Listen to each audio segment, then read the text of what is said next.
جہنم ہی تھا،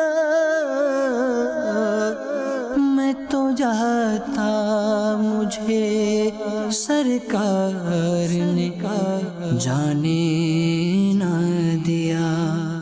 شرف بخشا ہے سندھ کو تم نے، عبداللہ شاہ غازی۔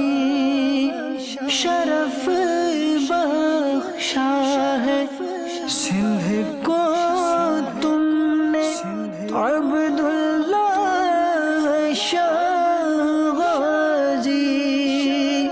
ہزاروں رات دن پاتے ہیں کیسی برکتیں تم سے، ہزاروں رات دن پاتے ہیں کیسی برکتیں تم سے، ہزاروں رات دن پاتے ہیں کیسی برکتیں تم سے۔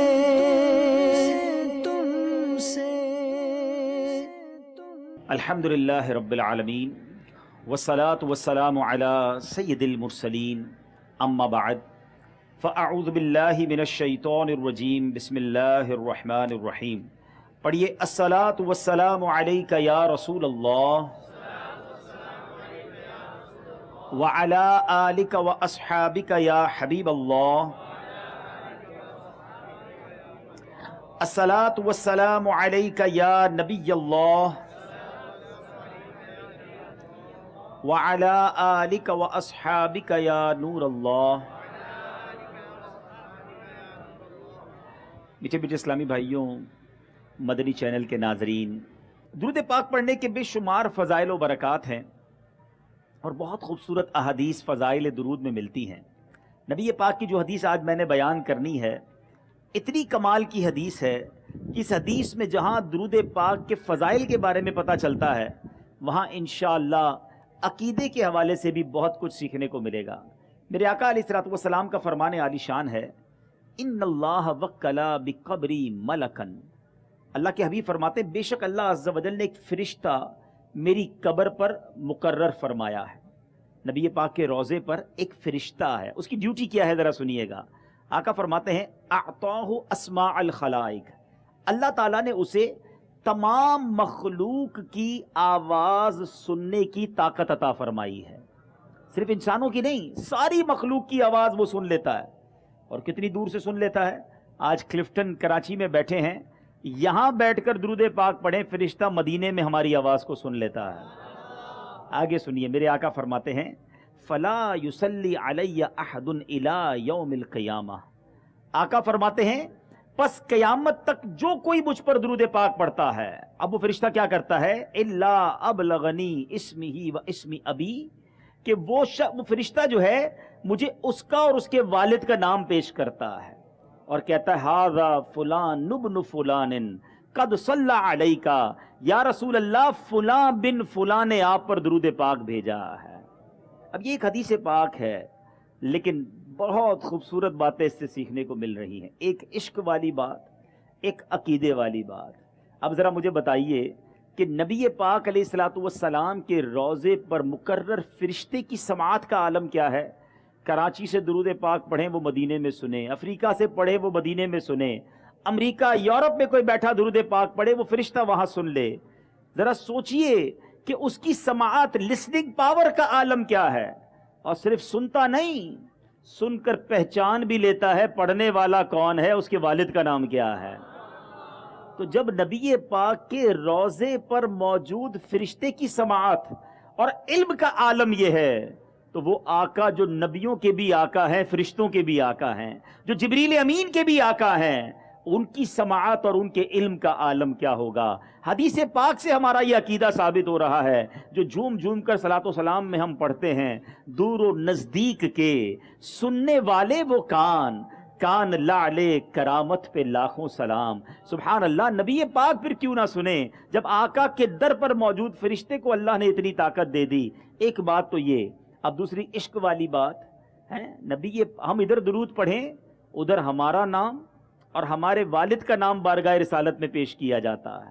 مجھے بتاؤ ایک غلام کے لیے اس سے بڑی سعادت کیا ہوگی کہ جب جب وہ درود پڑھے فرشتہ اس کا نام بارگاہ رسالت میں پیش کرے, جس سے آپ کو بڑی محبت ہوتی ہے دنیا میں. اور جب آپ کو کوئی آ کر بتائے کہ یار آپ کا تذکرہ ان کے پاس ہو رہا تھا, کتنا اچھا لگتا ہے. مثال کے طور پر کوئی آپ کو آ کر کہے یار آپ کی بات آپ کے پیر صاحب کے سامنے ہو رہی تھی, بندہ کہتا ہے واقعی میرا ذکر ہو رہا تھا, ذرا دوبارہ بتانا کیا بات ہوئی تھی, ایک بار پھر بتاؤ نا کیا کہا تھا. کتنا اچھا لگتا ہے. جس سے محبت ہو, جس سے پیار ہو, جس کی رسپیکٹ دل میں ہو, ادھر میرا نام لیا جائے مجھے اچھا لگتا ہے. ایک امتی کا نام جب دربار رسالت میں لیا جائے اور فرشتہ نہ صرف میرا نام لے بلکہ میرے والد کا نام بھی لے, اللہ اکبر. اور جتنی بار درود پڑھوں اتنی بار میرا نام لے. جو 100 بار درود پڑھے اس کا نام 100 بار دربار رسالت میں لیا جائے تو سوچو یہ کتنی بڑی سعادت ہے. پھر کیوں درود پاک نہ پڑھیں اور جھوم جھوم کر بار بار پڑھیں. خوش نصیب ہیں وہ لوگ جو روزانہ سینکڑوں بار درود پاک پڑھتے ہیں. دنیا کا بھی دستور ہے جو فقیر روزانہ اور بار بار دروازے پر آئے نا تو ہم بھی کہتے ہیں یار یہ روز ہی آ جاتا ہے, چلو اس کا کام کر دیتے ہیں.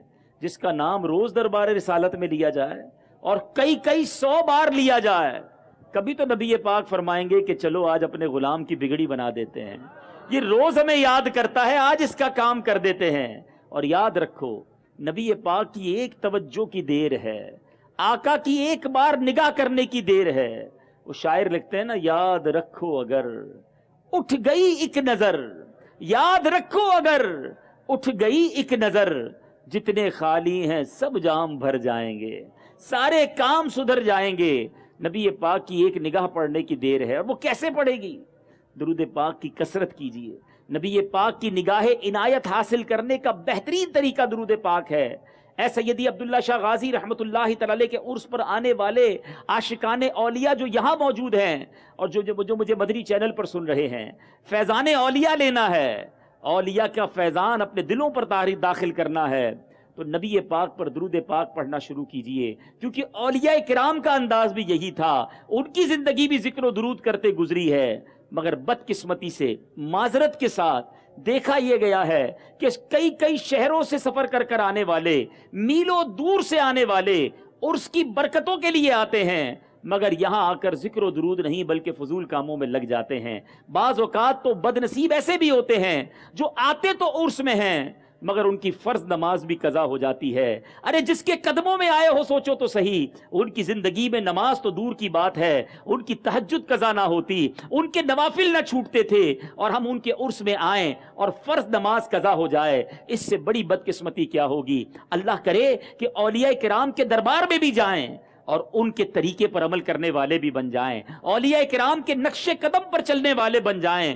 پھر دیکھیں آپ کو کیسا حقیقی فیضان اولیاء نصیب ہوتا ہے. تو میں بھی نیت کروں اور آپ بھی نیت کریں, مدنی چینل کے ناظرین بھی نیت کریں کہ انشاءاللہ اب روزانہ کثرت کے ساتھ درود پاک پڑھیں گے انشاءاللہ. اچھا کثرت کے ساتھ درود پاک پڑھیں کیسے؟ وہ کیسے پتا چلے گا کہ میرے درود پاک کثرت کے ساتھ ہو گئے؟ سبحان اللہ. علماء کہتے ہیں جو روزانہ کم از کم 313 مرتبہ درود پاک پڑھ لے تو وہ کثرت کے ساتھ درود پاک پڑھنے والوں میں شامل ہو جاتا ہے. تو 313 بار درود پاک میں زیادہ وقت نہیں لگتا. الصلاۃ والسلام علیک یا رسول اللہ, یہ بھی درود پاک. صلی اللہ تعالی علی محمد صلی اللہ علیہ وسلم, یہ بھی درود پاک ہے. تو اگر آپ درود پاک پڑھتے رہیں 313 بار پڑھنے میں 20 منٹ میکسیمم لگیں گے. تو 20 منٹ میں روزانہ کثرت کے ساتھ درود پاک پڑھنے والے ہم بن سکتے ہیں. تو نیت کرتے ہیں انشاءاللہ روزانہ کثرت سے درود پاک پڑھیں گے انشاءاللہ. آئیے محبت کے ساتھ بآواز بلند درود پاک پڑھ لیجئے. صلو علی الحبیب صلی اللہ تعالی علی محمد صلی اللہ علیہ وسلم. سبحان اللہ, کیا بات ہے. حضرت سیدنا عبداللہ شاہ غازی رحمۃ اللہ تعالی کی, آپ کو غازی بابا بھی کہا جاتا ہے. آپ کا مزار کراچی کے علاقے کلفٹن میں موجود ہے اور اس وقت مرجع خلائق بنا ہوا ہے. دنیا بھر سے لوگ الحمدللہ آپ کے مزار پر حاضری دیتے ہیں. کئی لوگ کراچی کا سفر ہی حضرت عبداللہ شاہ غازی رحمۃ اللہ تعالی کے مزار پر حاضری کے لیے کرتے ہیں کہ جائیں گے اور ان کے مزار پر حاضری دیں گے. کچھ تعارف آپ کا سن لیتے ہیں کہ آپ کی پیدائش جو ہے 99 سنہ ہجری میں مدینۃ المنورہ میں ہوئی ہے. عبداللہ شاہ غازی مدینہ پاک میں پیدا ہوئے. شاید بہت سو کو نہیں پتا. اے کراچی والوں تمہیں مبارک ہو, مدینے میں پیدا ہونے والے باب المدینہ میں موجود ہیں. جبھی تو ہم امیر اہل سنت جو ہیں دعوت اسلامی کے جو بانی ہیں کراچی کو باب المدینہ کہتے ہیں, مدینے کا دروازہ, کیونکہ یہاں سے جو سمندر ہے نا, یہ سمندر کا راستہ سبحان اللہ, یہی سمندر جدہ شریف کو جاتا ہے. مدینے جانے کا گویا دروازہ ہے, اور اس دروازے پر بیٹھے کون ہیں؟ سیدنا عبداللہ شاہ غازی رحمۃ اللہ تعالی علیہ جلوہ فرما ہیں. آپ 99 سنہ ہجری میں مدینہ منورہ میں پیدا ہوئے, اور 151 سنہ ہجری میں صرف 52 سال کی عمر میں آپ شہید ہو گئے اور آپ دنیا سے تشریف لے گئے.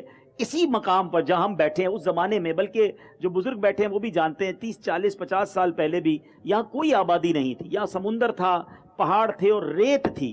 جس زمانے میں عبداللہ شاہ غازی آئے ہوں گے سوچئے 1300 سال پہلے کیا حال ہوگا. سمندر کا کنارہ تھا, اس پہاڑ پر آپ عبادت کیا کرتے تھے, اور اس کے قریب ہی ایک لڑائی ہوئی اور آپ اس میں شہید کر دیے گئے, اور پھر یہیں آپ کا مزار بنا. لیکن اللہ نے کراچی کی حفاظت کا انتظام کیسا کیا ہے. آپ ذرا غور کریں, کراچی کے ہر کونے پہ آپ کو ایک مزار ملے گا, اللہ کے ولی کی جلوہ گری ملے گی. اور بالخصوص کراچی کے جتنے ساحل ہیں, چاہے وہ کیماڑی ہو, چاہے وہ منوڑا ہو, چاہے وہ بھٹ شاہ ہو, چاہے وہ کلفٹن ہو, جتنے سمندر کے کنارے ہیں, ایسا لگتا ہے کہ اللہ نے اپنے ولیوں کو شہر کراچی کی حفاظت کے لیے جلوہ فرمایا ہے. اللہ نے وہاں انہیں بھیجا ہے اور وہ ہمارے شہر کی حفاظت کر رہے ہیں. اللہ ہمارے شہر کو ان بزرگان دین کا فیضان قیامت تک عطا فرمائے. سیدنا عبداللہ شاہ غازی رحمۃ اللہ تعالی علیہ, یاد رہے کہ آپ کا سلسلہ نسب 5ویں پشت میں حضرت مولا علی کرم اللہ تعالی وجہ الکریم سے جا ملتا ہے. آپ حسنی حسینی سید ہیں, والد کی طرف سے حسنی ہیں اور والدہ کی طرف سے حسینی ہیں. آپ کا جو شجرہ ہے وہ کس طرح ہے؟ ابو محمد عبداللہ الاشتر, یہ آپ کا نام ہے. ابو محمد عبداللہ الاشتر ان کے والد کا نام, بن سید محمد نفس زکیہ, بن سید محمد عبداللہ, بن سیدنا امام حسن مسنا, اور بن سیدنا امام حسن بن سیدنا امام علی کرم اللہ تعالی وجہ الکریم. اہل بیت سے ہیں اور بہت پرانے بزرگ ہیں. آپ سوچئے نا کہ پہلی صدی کے بزرگ ہیں. 99 سنہ ہجری میں آپ کی ولادت ہوئی, اور آج آپ کا مزار الحمدللہ ہم سب کے لیے بہت بڑی نعمت ہے. اللہ سے دعا کرتے ہیں کہ اے اللہ, سیدنا عبداللہ شاہ غازی رحمۃ اللہ تعالی کے مزار پر جو رحمتیں برس رہی ہیں ان رحمتوں کا حصہ ہمیں بھی عطا فرما دے. مزارات اولیاء پر حاضری, سبحان اللہ, اور اللہ والوں کے مزار پر جانا یہ ہمارے بزرگوں کا طریقہ, بلکہ صحابہ کرام کا طریقہ. خود نبی پاک علیہ الصلوۃ والسلام بھی اہل بقی پر کرم فرمانے کے لیے تشریف لے جایا کرتے. اور جب احد کا مارکہ ہو گیا اور سید الشہداء سیدنا حمزہ رضی اللہ تعالیٰ عنہ کی شہادت ہو گئی, تو نبی پاک احد شریف کے میدان میں بھی شہدائے احد پر بھی کرم فرمانے کے لیے تشریف لے جایا کرتے. حدیث پاک میں آتا ہے, امام بیہقی رضی اللہ تعالیٰ عنہ نے روایت کی ہے کہ نبی پاک علیہ الصلوۃ والسلام ہر سال شہدائے احد کے مزارات پر تشریف لے جاتے تھے.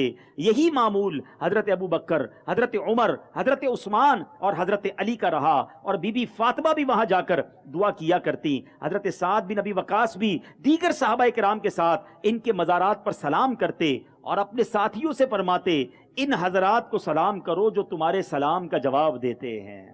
دو باتیں پتہ چلی کہ اللہ والوں کے مزار پر جانا, مسلمانوں کی قبروں پر جانا, یہ نبی پاک کا طریقہ, صحابہ کا طریقہ. تو اگر ہم آج مزارات اولیاء پر جاتے ہیں یہ کوئی غلط بات نہیں ہے. اور حضرت سعد بن ابی وقاص جو قطعی جنتی ہیں, عشرہ مبشرہ میں ہیں, ان کا عقیدہ دیکھیں, وہ صحابہ سے کیا کہتے تھے, ان کو سلام کرو جو تمہارے سلام کا جواب دیتے ہیں. صحابہ کا عقیدہ تھا کہ اللہ والے قبروں میں زندہ ہیں, اولیاء کرام قبروں میں حیات ہیں, سنتے بھی ہیں اور جواب بھی دیتے ہیں. نبی پاک علیہ الصلوۃ والسلام کا ایک اور انداز دیکھیے کہ پیارے آقا علیہ الصلوۃ والسلام, مسلم شریف کی حدیث ہے کہ پیارے آقا نے بقی میں قبروں پر ہاتھ مبارک اٹھا کر 3 بار دعا فرمائی, اپنے ہاتھوں کو اٹھا کر مدینے کے قبرستان میں جا کر دعا فرمائی. تو اس سے پتا چلا کہ مزارات پر جا کر، قبرستان میں جا کر اگر کوئی شخص ہاتھ اٹھا کر دعا کرتا ہے تو اس میں کوئی حرج نہیں ہے۔ یہاں بعض اوقات وسوسہ یہ ڈالا جاتا ہے کہ قبر سے مانگا جا رہا ہے،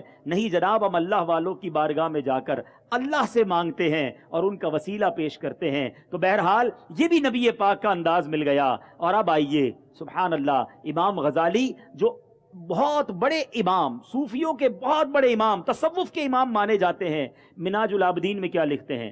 سیدنا امام محمد بن محمد غزالی علیہ رحمۃ اللہ الوالد فرماتے ہیں، ولی اللہ کی ایک شان یہ ہے کہ اس کی ہر شے میں برکت ہوتی ہے، اس کے کلام میں، اس کے سانس میں، اس کے فعل میں، اس کے لباس میں، اس کے مکان میں، یہاں تک کہ اس کے پاؤں کی مٹی میں، بلکہ اس مکان میں جس میں وہ ایک دن کے لیے بیٹھا ہو اس سے بھی برکت حاصل کی جاتی ہے۔ ذرا بتائیے، اگر ولی اللہ کا ولی ایک دن کسی مکان میں ہو، وہاں بیٹھنے سے برکت مل جائے، تو جہاں اللہ کا ولی اپنے مزار میں موجود ہو، اس مزار کے پاس جائیں تو کتنی برکتیں نہ ملیں گی۔ تو ضرور مزارات اولیاء پر جانا چاہیے، مگر ایک بات ہم سب نے سیکھنی ہے، ہر جگہ کا کوئی ادب ہوتا ہے، احترام ہوتا ہے، طریقہ کار ہوتا ہے۔ آپ دنیا میں کسی منسٹر کے پاس جائیں، کسی دنیا کے بڑے افسر کے پاس جائیں، کتنے ادب سے جاتے ہیں؟ کیا چیخ چیخ کر بات کرتے ہیں؟ کیا وہاں جا کر شور مچاتے ہیں؟ کیا وہاں جا کے گندگی کرتے ہیں؟ کتنا ادب کے ساتھ، اچھے کپڑے پہن کر، اچھا لباس پہن کر، کہ یار بڑے افسر نے بلایا ہے، وزیر نے بلایا ہے، وزیر اعظم نے بلایا ہے، جن کی پوری دنیا پر حکومت ہے، ان ولیوں کے پاس آئیں تو کوئی اہتمام نہیں ہوگا؟ کیا کوئی ادب نہیں کریں گے؟ کیا وہاں جا کے شور مچائیں گے؟ معاذ اللہ وہاں جا کے بری باتیں کریں گے؟ وہاں جا کے ڈھول تماشے کریں گے؟ وہاں جا کے نمازیں قضا کریں گے؟ وہاں جا کے نشہ کریں گے؟ استغفر اللہ، ایسا کرنے والوں کو اولیاء کرام کا فیضان نہیں ملتا۔ با ادب با نصیب اور بے ادب بد نصیب۔ ہمیشہ یاد رکھیں، جتنا ادب کریں گے، یہ اللہ کے نیک بندے ہیں، اللہ کے مقرب ہیں، ان کو اللہ نے مقام دیا ہے، اب ان کے دربار میں جائیں تو با ادب درود و سلام پڑھتے ہوئے، ذکر و اذکار کرتے ہوئے، پاک و صاف ہو کر درود پڑھتے ہوئے، فضول باتوں سے بچتے ہوئے، پھر دیکھیں انشاءاللہ کیسا فیضان نصیب ہوگا۔ اللہ تعالیٰ مجھے اور آپ کو ادب و احترام کے ساتھ اولیاء کرام کی بارگاہ میں حاضری نصیب فرمائے۔ اولیاء کرام کا مرتبہ کیسا؟ قرآن مجید فرقان حمید اور چند احادیث پیش کرتا ہوں۔ یہ نارمل لوگ نہیں ہیں، یہ عام لوگوں کی طرح نہیں ہیں۔ شاعر لکھتا ہے، خدا کا خاص ایک انعام ہے یہ اولیاء اللہ، خدا کا خاص ایک انعام ہے یہ اولیاء اللہ، زمانہ جسم ہے اور جان ہے یہ اولیاء اللہ، سارے زمانے کی جان ہیں۔ اللہ تعالیٰ قرآن مجید فرقان حمید میں ارشاد فرماتا ہے، سن لو بے شک اللہ کے ولیوں پر نہ کچھ خوف ہے نہ کچھ غم، وہ جو ایمان لائے اور پرہیزگاری کرتے ہیں۔ اس آیت کے تحت حضرت مولانا مفتی نعیم الدین مراد آبادی کیا لکھتے ہیں؟ آپ فرماتے، ولی اللہ وہ ہے جو فرائض سے قرب الہی حاصل کرے اور اطاعت الہی میں مشغول رہے اور اس کا دل نور جلال الہی کی معرفت میں مستغرق ہو، جب دیکھے دلائل قدرت کو دیکھے، جب سنے اللہ کی آیتیں ہی سنے، اور جب بولے تو اللہ رب العالمین کی پاکی بیان کرے۔ سنو ایک اور جگہ اللہ تبارک و تعالیٰ ارشاد فرماتا ہے قرآن مجید میں، اولیاء تو پرہیزگار ہی ہیں۔ یہ بڑی اہم بات ہے۔ آج کل بھی لوگ بہت سارے لوگوں سے متاثر ہو جاتے ہیں، بڑا پہنچا ہوا بابا ہے، بہت پہنچی ہوئی شخصیت ہے۔ سنو قرآن کیا کہتا ہے، اولیاء اللہ جو ہیں پرہیزگار ہی ہیں۔ اس سے معلوم ہوا کہ ولی کے لیے سب سے پہلے ایمان اور پھر تقوی اور پرہیزگاری کی شرائط بہت ضروری ہے، اس کے بغیر وہ ولی نہیں ہو سکتا۔ یعنی کوئی فاسق و فاجر، گناہوں میں مبتلا شخص اللہ کا ولی نہیں ہو سکتا۔ تو بہرحال اب یہاں پر ایک بڑی خوبصورت بات علماء نے لکھی کہ بعض لوگ متقی ہو کر ولی بنتے ہیں اور بعض کو جب اللہ ولی بناتا ہے تو متقی بھی بنا دیتا ہے۔ جیسے بی بی مریم رضی اللہ تعالیٰ عنہ حضرت زکریا کی بارگاہ میں 4 سال کی عمر میں پہنچی تھی، ابھی تقوی اختیار نہیں کیا تھا مگر ولیہ تھیں۔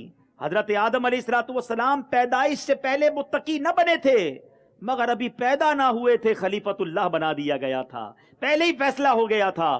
تو پتا چلا اللہ جسے چاہے ولایت عطا فرمائے۔ ایک اور بات بڑی زبردست ہے، ولایت جو ہے وہ کوئی کورس نہیں ہے کہ جناب اتنے روزے رکھ کر، اتنے سجدے کر کر، اتنی عبادت کر کے ولایت مل جائے گی۔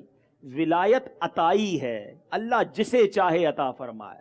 ہاں یہ بات یاد رکھیے گا، کوئی یہ نہیں کہہ سکتا میں نے اتنی عبادتیں کی تو میں ولی بن جاؤں گا، یقیناً عبادت سے اللہ کا قرب ملتا ہے، مگر ولی جو ہوتا ہے نا وہ اللہ کا دوست ہوتا ہے۔ آپ کی بھی مرضی ہوتی ہے، آپ جسے چاہے دوست بنائیں، سارا دن کوئی ساتھ رہتا اسے دوست نہ بنائیں اور ایک ملاقات میں اسے دوست بنا لیں، ہیں؟ جب آپ اپنا دوست اپنی مرضی سے بناتے ہیں تو اللہ جسے چاہے ولی بنا لے۔ ہاں ہم دعا ضرور کر سکتے ہیں کہ اللہ تیرے ولیوں کا صدقہ ہمیں بھی اپنے ولیوں میں شامل فرما لے۔ امیر اہل سنت کی بڑی پیاری دعا ہے نا، نعت خواہ بھی موجود ہے، طرز میں پڑھ دیتے ہیں، تو اپنی ولایت کی خیرات دے دے میرے غوث کا واسطہ یا الہی۔ تو اپنی ولایت کی خیرات دے، آمین آمین، ہاتھ اٹھا لیجئے۔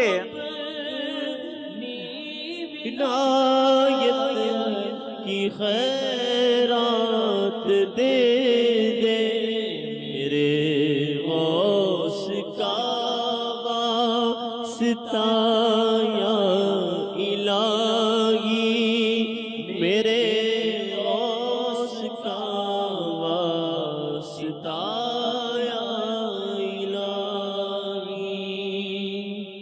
انشاءاللہ ہم دعا کرتے رہیں گے اور اللہ کرے کہ نیک اعمال بھی کرتے رہیں اور اللہ کریم ہمیں اپنے ولیوں میں شامل فرما لے۔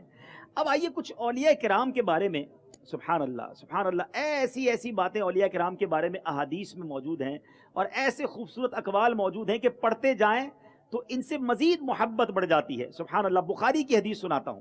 اللہ کے حبیب علیہ الصلوۃ والسلام فرماتے ہیں، اور حضرت ابو ہریرہ رضی اللہ تعالیٰ عنہ اس حدیث کے راوی ہیں، کہ میرا بندہ فرائض کی ادائیگی کے ذریعے جتنا میرا قرب حاصل کرتا ہے اور اس کی مثل کسی اور عمل سے حاصل نہیں کرتا۔ ایک روایت میں یوں ہے کہ میرا بندہ کسی ایسی شے سے میرا قرب نہیں پاتا جو فرض ادا کرنے سے زیادہ پسند ہو۔ سب سے زیادہ اللہ کا قرب پانے کے لیے فرض ہے۔ کوئی نماز نہ پڑھے اور کہے میں اللہ والا ہوں، وہ اللہ والا نہیں ہو سکتا۔ فرض جو ہے وہ موسٹ امپورٹنٹ ہے۔ آگے سنیے، اور پھر پیارے آقا فرماتے ہیں کہ اللہ فرماتا ہے کہ میرا بندہ نوافل کی کثرت سے میرے قریب ہوتا رہتا ہے، یہاں تک کہ میں اس کو اپنا محبوب بنا لیتا ہوں۔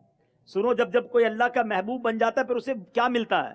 اللہ فرماتا ہے جب میں اسے محبوب بنا لیتا ہوں تو اس کا کان بن جاتا ہوں جس کے ذریعے وہ سنتا ہے، میں اس کی آنکھ ہو جاتا ہوں جس سے وہ دیکھتا ہے، اور میں اس کا ہاتھ بن جاتا ہوں جس سے وہ پکڑتا ہے، اور میں اس کا پاؤں بن جاتا ہوں جس سے وہ چلتا ہے۔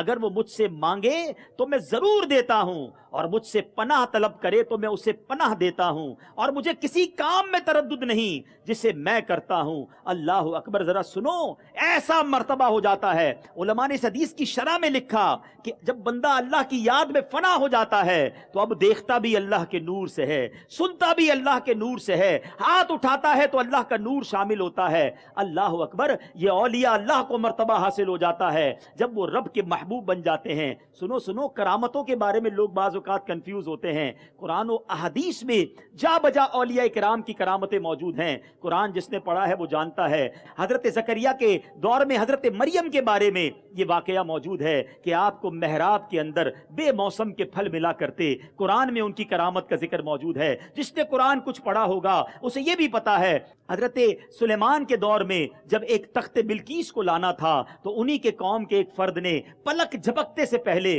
وہ تخت حاضر کر دیا تھا۔ وہ کوئی نبی نہ تھے بلکہ اللہ کے نیک بندے تھے۔ اس کرامت کا ذکر بھی قرآن میں موجود ہے۔ اب آؤ 2-3 حدیثیں بھی سن لو۔ حضرت عمر فاروق کو اللہ نے کتنا بڑا مرتبہ دیا۔ نبی کوئی ایسا کام کرے تو وہ معجزہ ہوتا ہے، مگر جب صحابہ کرام کی کرامتیں، اولیاء کرام کی کرامتیں سنتے ہیں تو ایمان تازہ ہو جاتا ہے۔ حضرت عمر فاروق رضی اللہ تعالیٰ عنہ نے دریائے نیل کے نام پر ایک رکا جاری کیا۔ لیٹر انسانوں کو ہم لکھتے ہیں، حضرت عمر نے دریائے نیل کو لیٹر لکھا تھا اور فرمایا جو اس وقت تک پانی سے بھرتا نہیں تھا، اور یعنی اس کے اندر ایک بڑی عجیب سی اس زمانے میں ایک روایت تھی کہ لوگ کہتے حضور جب تک اس میں ہم ایک نوجوان لڑکی کو نہ پھینکیں سجا کر تب تک دریائے نیل میں پانی نہیں آتا، ہر سال ایسا کرتے ہیں۔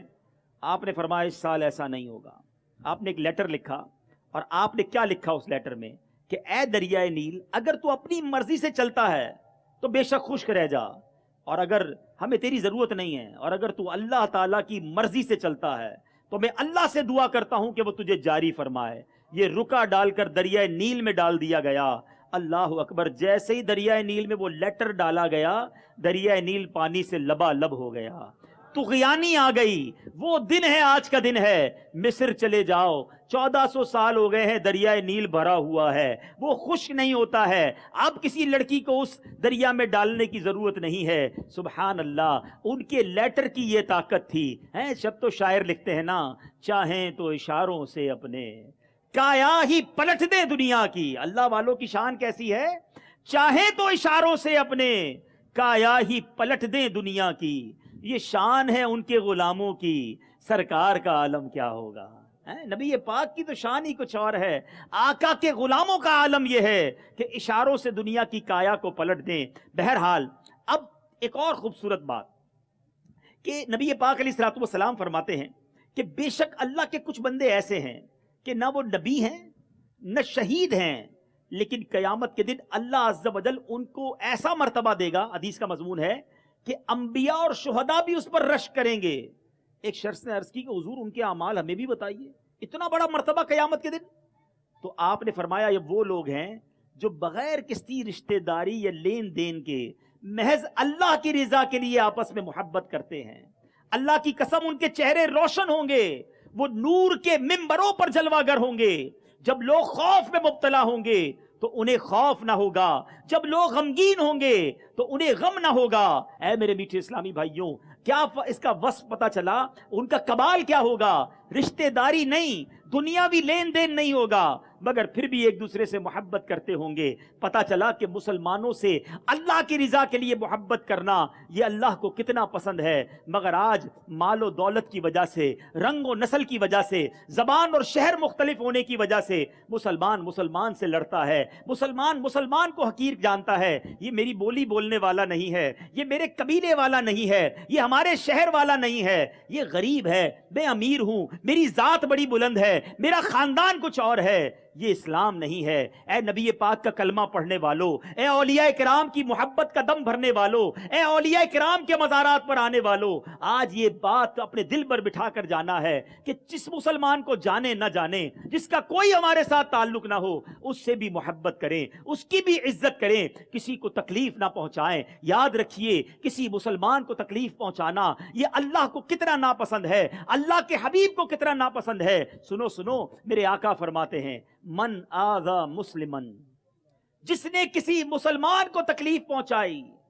اے مسلمان کو گالیاں نکالنے والوں، اے بات بات پر لڑائی کرنے والوں، اے چھوٹی سی بات کو بڑا جھگڑا بنا دینے والوں، اے اپنے رشتہ داروں سے قطع تعلق کرنے والوں، اے گالیاں دینے والوں، اے مار کٹائی کرنے والوں، سنو میرے آقا فرماتے، من آذا مسلمن، جس نے کسی مسلمان کو تکلیف دی، فقط آذانی، بے شک اس نے مجھے تکلیف دی۔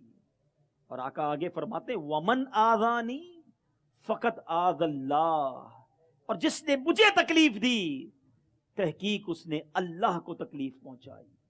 کدھر جائیں گے جو لوگوں کو تنگ کرتے ہیں؟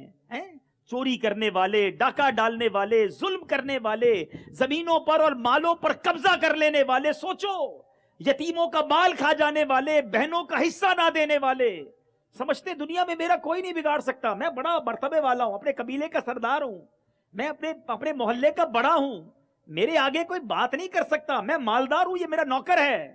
آپ کے نوکر پر بھی آپ ظلم نہیں کر سکتے، اپنے ملازم کا بھی دل نہیں توڑ سکتے، اپنی زوجہ کو بھی تکلیف نہیں پہنچا سکتے۔ یاد رکھو وہ بھی مسلمان ہے، اور اگر قیامت کے دن وہ کھڑی ہو گئی، چاہے وہ آپ کی زوجہ ہے، آپ کا رشتہ دار ہے، آپ کا ملازم ہے، اس دن کیا کرو گے؟ اس دن یہ کر و فر، یہ قبیلے کی سرداری، یہ محلے کی چودراہٹ کام نہیں آئے گی۔ اس دن حساب دینا ہوگا، اللہ مظلوم کے ساتھ ہوگا، ظالم کا گریبان ہوگا اور مظلوم کا ہاتھ ہوگا۔ چاہے نمازیں پڑھی ہوں گی، چاہے روزے رکھے ہوں گے، چاہے حج کیے ہوں گے، صدقے دیے ہوں گے، خوب ساری دنیا کے مزارات پر حاضری دی ہوگی، لیکن اگر بندوں کا دل بھی دکھایا ہے، ان کا مال دبایا ہے، ان کی غیبتیں کی ہیں، ان پر ظلم کیا ہے، تو قیامت کے دن نیکیاں دینی پڑ جائیں گی۔ ایک بار نبی پاک علیہ الصلوۃ والسلام نے صحابہ کرام سے سوال کیا، بتاؤ مفلس کون ہے؟ آپ سے بھی میں اگر یہ سوال کروں کہ بتاؤ کون غریب ہے، تو آپ بھی یہی کہیں گے، جس کے پاس پیسے نہیں وہ غریب ہے۔ صحابہ نے بھی یہی جواب دیا، کہا حضور جس کے پاس درہم و دینار نہیں وہ مفلس ہے۔ اللہ کے حبیب نے فرمایا نہیں، حدیث کا مضمون سنیے، آپ نے فرمایا مفلس وہ ہے جو قیامت کے دن پہاڑ جتنی نیکیاں لے کر آئے گا۔ اے نمازیوں سنو، اے روزہ رکھنے والوں، حج کرنے والوں سنو، اللہ کے حبیب فرماتے پہاڑ جتنی نیکیاں لے کر آئے گا، نماز بھی ہوگی، صدقہ بھی ہوگا، روزہ بھی ہوگا، حج بھی ہوگا، خیرات بھی ہوگی، مگر اس حال میں آیا ہوگا کہ کسی کا دل دکھایا ہوگا، کسی پر ظلم کیا ہوگا، کسی کو گالی دی ہوگی، کسی کا مال دبایا ہوگا، کسی کو ذلیل کیا ہوگا۔ اب یہ سارے لوگ قیامت میں اللہ کی بارگاہ میں کھڑے ہو جائیں گے کہ یا اللہ ہمارا حق دلا اس سے، اس کے پاس پہاڑ جتنی نیکیاں ہوں گی۔ اب کیا ہوگا؟ جس کو گالی دی ہوگی وہ نیکیاں لے جائے گا، جس کا مال دبایا ہوگا وہ روزے لے جائے گا، کوئی حج لے جائے گا، کوئی صدقے لے جائے گا۔ اتنے سارے دعوے دار ہوں گے کہ نیکیاں ختم ہو جائیں گی، بندے پھر بھی پورے نہیں ہوں گے۔ روز لڑتے ہیں نا، روز ڈانٹتے ہیں، روز ذلیل کرتے ہیں، روز جناب روب جماتے۔ سنو اب کیا ہوگا؟ اب وہ لوگ جو بچ جائیں گے نا، نیکیاں تو ختم ہو جائیں گی، اب ان کے گناہ اس بندے کے سر پہ ڈال دیے جائیں گے، اور پھر اعلان ہوگا یہ وہ بدنصیب ہے کہ جو اتنی ساری نیکیاں لانے کے باوجود جہنم میں ڈالا جا رہا ہے۔ تو یاد رکھیے حقوق العباد کا معاملہ بڑا سخت ہے۔ آئے ہو نا عبداللہ شاہ غازی کے قدموں میں، یہ بندوں کا خیال رکھنے والے تھے، یہ نرم دل تھے، یہ شفیق تھے، یہ مہربان تھے، یہ عطائیں کرنے والے تھے، لڑنے والے نہیں تھے، دل توڑنے والے نہیں تھے، ذلیل کرنے والے نہیں تھے۔ سارے اولیاء کرام بندوں کو نوازنے والے ہیں۔ اور آج ہم ہیں کہ بعض اوقات تو بندہ فرعون بن جاتا ہے، سمجھتا ہے میرا کوئی کچھ نہیں بگاڑ سکتا۔ ایسا کبھی نہ سوچنا، اللہ جسے چاہے عزت دیتا ہے، اور جب اس کی رسی کھینچی جاتی ہے، جب اس کی طرف سے پکڑ آتی ہے، تو پل میں بندہ تخت سے تختے پر آ جاتا ہے، ذلیل و رسوا ہو جاتا ہے، سب کچھ چھن جاتا ہے۔ یہ روب، یہ دبدبا، یہ حسن، کسی چیز پر غرور تکبر نہ کرنا۔ اولیاء کرام کی زندگی عاجزی کا درس دیتی ہے۔ ان کے قدموں میں آؤ تو عاجزی کا پیکر بن جاؤ، مسلمانوں کے لیے اپنے دلوں کو بچھا دیں۔ آپ نے حدیث سنی کہ ان کے مرتبے پر شہداء رشک کریں گے، انہیں نور کے منبر پر بٹھایا جائے گا۔ کن کو؟ جو لوگوں سے محبت اللہ کی رضا کے لیے کرتے ہیں، لوگوں کا خیال کرتے ہیں، لوگوں کے ساتھ خیر خواہی کرتے ہیں۔ تو خدا را اپنے اندر یہ جذبہ بیدار کیجئے، ہر کسی کو سلام کیجئے۔ ہم تو سلام بھی نہیں لیتے لوگوں سے، جس کو جانتے نہیں اس کو سلام بھی نہیں کر رہے ہوتے، حالانکہ سلام کو عام کرنا سنت رسول ہے، اور جو سلام کو عام کرتا ہے اس کے دل سے تکبر دور ہو جاتا ہے، وہ عاجزی کا پیکر بن جاتا ہے۔ سلام کو عام کیجئے، مسکرانا سیکھیے، مسکرانا بھی صدقہ ہے، آپ مسکرائیے سامنے والا بھی مسکرا دے گا۔ معاف کیجئے، درگزر کیجئے، چھوٹی چھوٹی غلطیوں پر لڑنا چھوڑ دیجئے۔ کبھی بس میں لڑائی ہو رہی ہے، کبھی اسکوٹر پر لڑائی ہو رہی ہے، چھوٹی سی ٹھوکر لگ گئی جناب سر پھاڑ دیا، نہ کرو ایسا، یہ اسلام نہیں ہے۔ اسلام، نبی پاک فرماتے پہلوان وہ نہیں جو غصے کے وقت کسی کو پچھاڑ دے، بلکہ پہلوان وہ ہے جو غصے کے وقت اپنے آپ کو قابو میں رکھے۔ بنو نا صحیح پہلوان، قابو میں رکھو، معاف کر دو۔ ایک طرف تو نعت پڑھتے ہیں، سلام اس پر کہ جس نے گالیاں سن کر دعائیں دی، سلام اس پر کہ جس نے خون کے پیاسوں کو قبائیں دی۔ آقا کی باتیں بھی کرتے ہو، کبھی خود کسی کی گالی سن کر دعا دیے ہیں؟ وہ تو ایک جملہ کہ ہم کہتے ہیں میں بتاتا ہوں اب میں کون ہوں، ہاں میں تجھے بتاتا ہوں، اور واقعی وہ بتاتا ہے وہ کون ہے۔ اینٹ کا جواب پتھر سے دینا ہے، ایک گالی کا جواب 7 گالیوں سے دینا ہے۔ یہ نبی پاک کا طریقہ نہیں، یہ اولیاء کرام کا طریقہ نہیں۔ میں مزار پر بھی جاؤں اور میری زبان پر گالی بھی باقی رہے، کیا سیکھا اولیاء کرام کے مزار پر جا کر؟ مزار پر بھی جاؤں اور میری زبان پر لوگوں کی دل آزاریاں بھی رہیں، غیبت بھی رہے؟ اللہ کرے کہ میں اولیاء کرام کے مزار کا دیدار کروں اور میری آنکھیں بے حیائی سے با حیائی کی طرف آ جائیں۔ میں جب اللہ کے ولی کے مزار کو دیکھوں تو زبان سے جھوٹ ختم ہو جائے، میری زبان غیبت کرنا چھوڑ دے، گالی نکالنا چھوڑ دے، میرے قدم مسجد کی طرف چلنا شروع ہو جائیں، تو فائدہ ہے نا، تو برکتیں ہیں۔ خدا را اولیاء کرام کے فیضان کو سمجھیے اور ان کی زندگی کو سمجھیے۔ آئیے میں آپ کو بتاؤں اولیاء کرام کی بے شمار قسمیں ہیں، کس طرح اللہ تعالیٰ نے یہ روحانی سٹرکچر بنایا ہے۔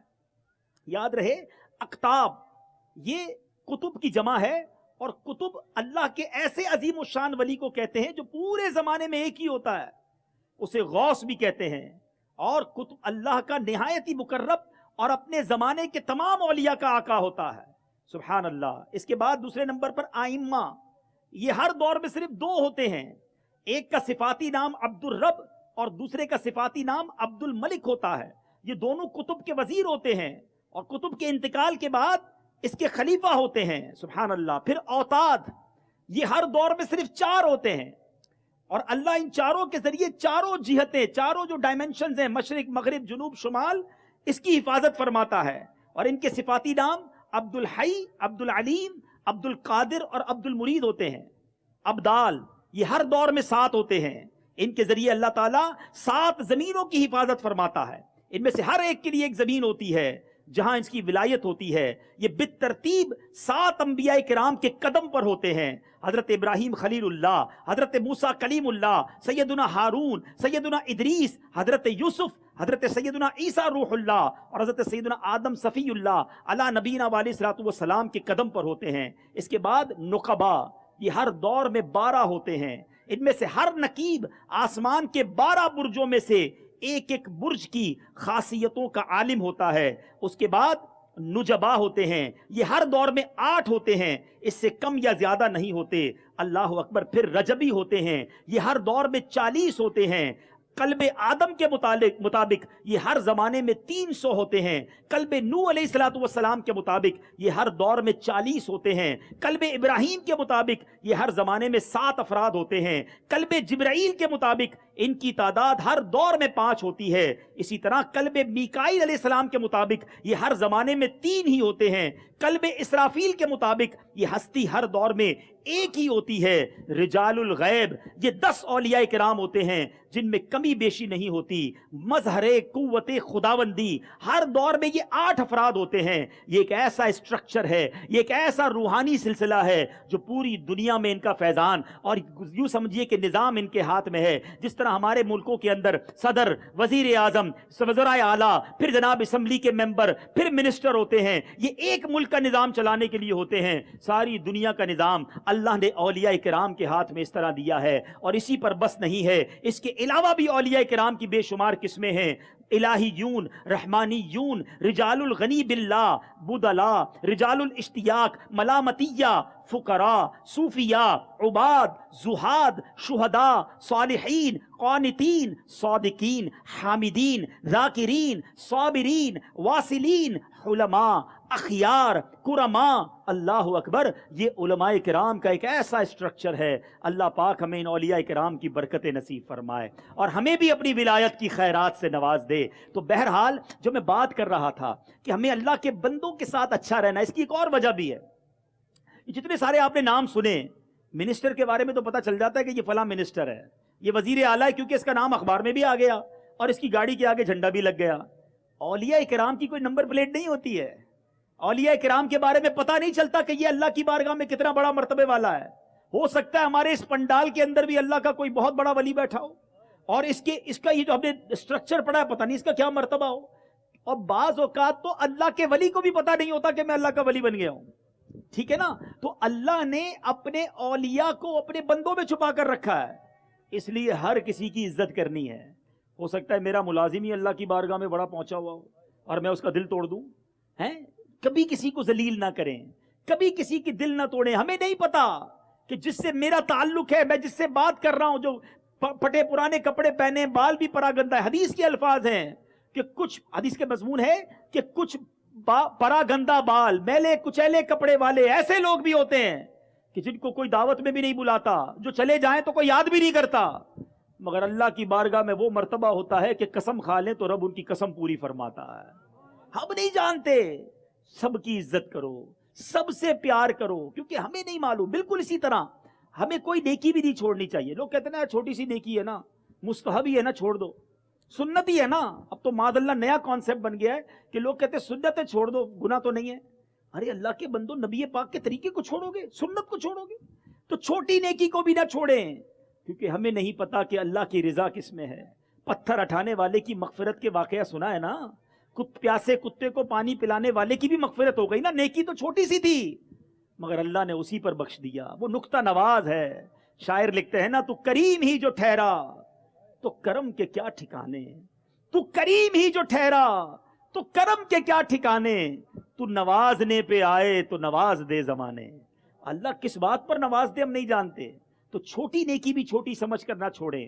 پانی پلانے کا صدقہ بھی کر لیا کرو، سنت غیر موقدہ بھی پڑھا کرو، نماز کے اندر نوافل کا موقع ملے نوافل بھی پڑھو، کیا پتہ اللہ کس بات پر راضی ہو جائے۔ تو چھوٹی نیکی نہ چھوڑیں، کسی گناہ کو چھوٹا سمجھ کر نہ کر لیں کہ چھوٹا سا ہی تو گناہ ہے نا، کیا پتہ اللہ اسی سے ناراض ہو جائے۔ اور ہر بندے کے ساتھ محبت سے پیار سے پیش آئیں، کیا پتہ یہی اللہ کا نیک بندہ ہو، یہی اولیاء کرام کی جماعت سے ہو، اور میں اسی کا دل دکھا دوں اور میری دنیا اور آخرت برباد ہو جائے۔ بعض اوقات زندگی میں ایسا موقع آتا ہے کہ بنی بنائی بات بگڑنے لگتی ہے۔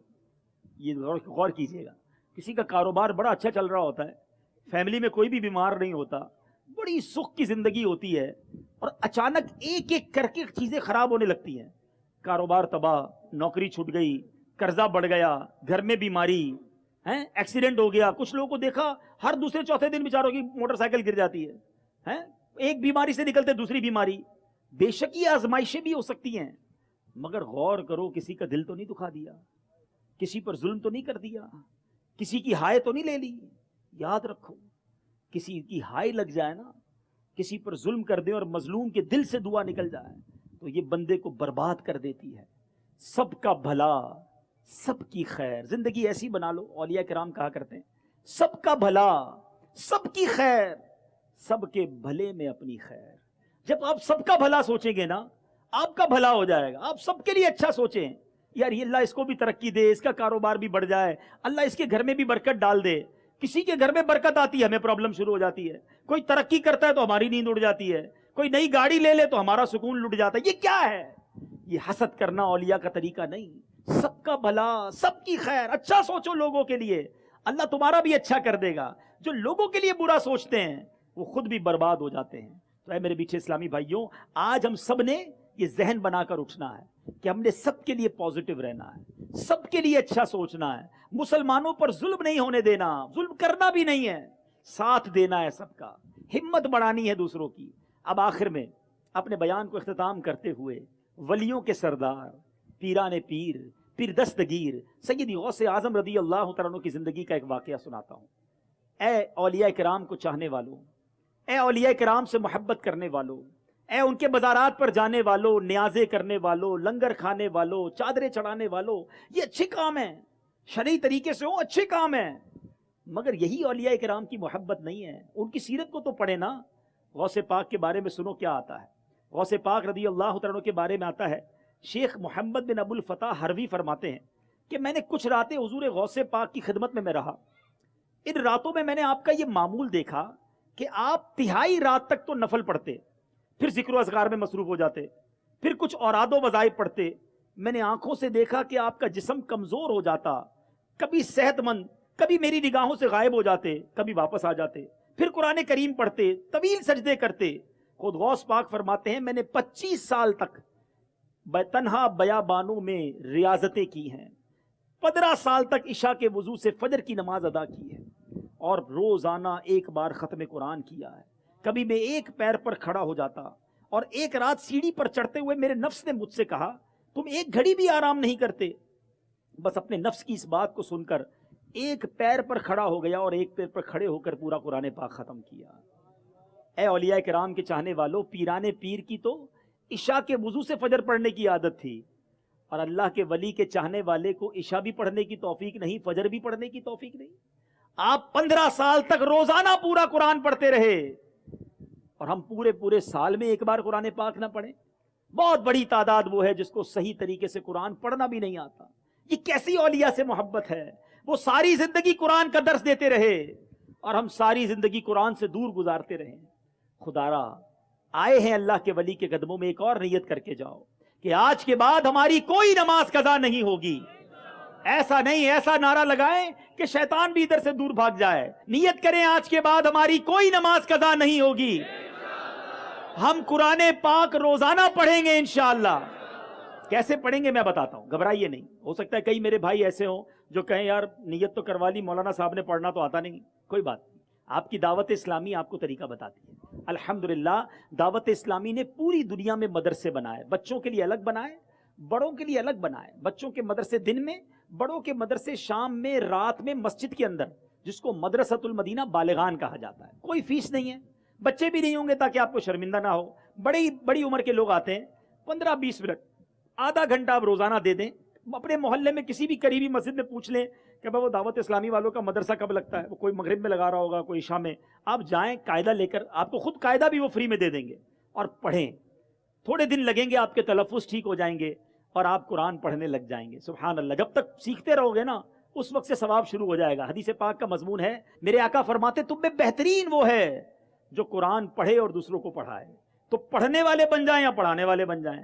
تو انشاءاللہ مدرسے میں جائیں گے تو روز قرآن پڑھنے پڑھانے والوں میں آپ کا نام بھی آ جائے گا, تو پڑھیں گے انشاءاللہ. غوث پاک اتنا بڑا مرتبہ, اور اللہ سے ڈرتے کتنا تھے. اللہ والوں کا طریقہ دیکھو, ہم ڈرتے نہیں ہیں, اتنے گناہ پھر بھی خوف نہیں آتا. غوث پاک کا انداز دیکھیں کہ ایک بار شیخ سیدنا سعدی شیرازی فرماتے ہیں کہ مسجد الحرام میں کچھ لوگ کعبہ کے قریب عبادت میں مصروف تھے.